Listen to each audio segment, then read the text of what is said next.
আজকে 14 বছর পর আমি বিদেশ থেকে দেশে আইলাম। আইসো তো আমি অবাক। বাপ রে বাপ, আমার ভাইয়েরা করছে কিন্তু তো রাজবাড়ি বেড়ে ফেলে দিছে। এত বড় বাড়ি করছে, এত বড় এরিয়া। বাপ রে বাপ।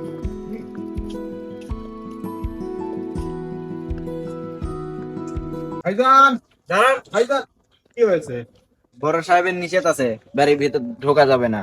বড় সাহেবের নিষেধ? বড় সাহেবকে আমার বাড়িতে আমি ঢুকবো, আবার বড় সাহেবকে? ভাইজান, ভাইজান, কারণ ঢোকা যাবে না, আরে আমার বাড়িতে আমি ঢুকবো? ঢোকা যাবে না, বড় সাহেবের নিষেধ আছে। আরে দাঁড়ান, বড় সাহেবের নিষেধ আছে, বাড়ির ভিতর ঢোকা যাবে না। এই কিছু বলি নাই, বাইরের লোক ভেতরে ঢোকা নিষেধ বলে দিছে। আমি সাহেব মানা করছেন, তারপরে ঢুকছে জোর করে। কেন ঢুকতে? ভাইজান, তুমি কি বলো? আমাকে চিনতে পারতেছো না? আমি তোমার ছোট ভাই মজনু। আজকে 14 বছর পর আমি আজকে দেশে আইলাম। কমপক্ষে 20 কোটি টাকা আমি তোমাদের কাছে পাঠাইছি। তোমরা এই বিশাল বড় একটা রাজবাড়ি বানাইছো, বিশাল বড় একটা এরিয়াল দিয়েছো, এই জায়গা জমি কিনেছো তোমরা, আর আমাকে চিনতে পারতেছো না? না, তোকে আমি চিনি না, তুই এখান থেকে বাইরে চলে যা। ভাই, কি হয়েছে এখানে? এই, তুমি কে? ভাই, ভালো আছো? আমি তোমার ছোট ভাই মজনু। আমি চিনি না। এই, তুমি কে? হ্যাঁ, আমি তোমার ছোট ভাই। কিসের ভাই? আমাকে তো কোনো ভাই নাই। তুমি কি কুন্ডি থেকে আইলে তুমি? হ্যাঁ, যাও তুমি যাও। তোমার তো কোনো জমি জমা নাই, সব জমি জমা আমরা মা থেকে লেখা লিছি, মা লেখা দিছে আমাকে। তোমার তো কোনো জমি নাই এই জায়গা। কি তুমি? তোমার তো চিনি না। তোরা তো প্রবাসী, তোরা তো টাকার মেশিন।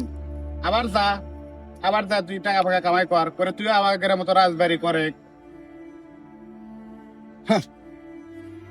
একজন প্রবাসীর দুঃখ কষ্ট আপনারা কি বুঝবেন? আমরা তো টাকার মেশিনই, আমাদের তো টাকার মেশিনই বলবেন। আমরা প্রবাসী, আমরা টাকার মেশিন। জেলখানা চেনেন? জেলখানা, বাংলাদেশের জেলখানা দেখেছেন? সেই বাংলাদেশের জেলখানায় একটা কয়েদি যেতেও ভয় পায়।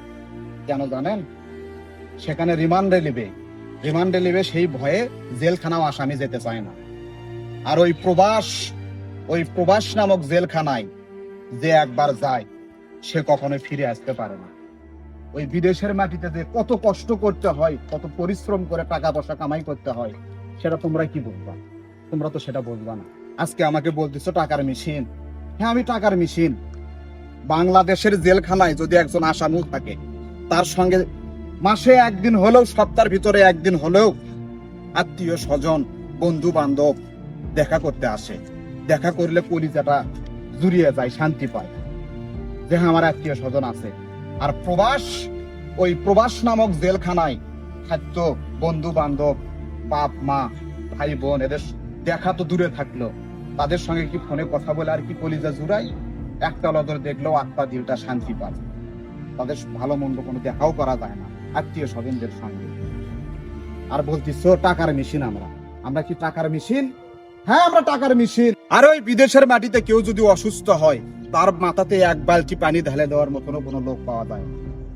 এত কষ্ট করতে হয়, এত পরিশ্রম করতে হয়। সেখান থেকে পরিশ্রমের টাকা, এত কষ্ট করে সেই টাকা আমি দেশে পাঠাইছি, কমপক্ষে 20 কোটি টাকা।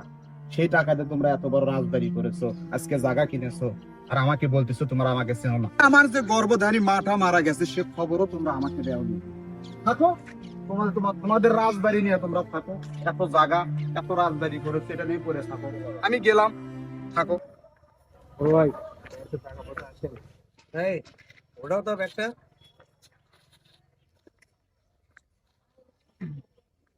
সাহেব, টাকা আছে। রুমে চলে যাও, ভেতরে যাও।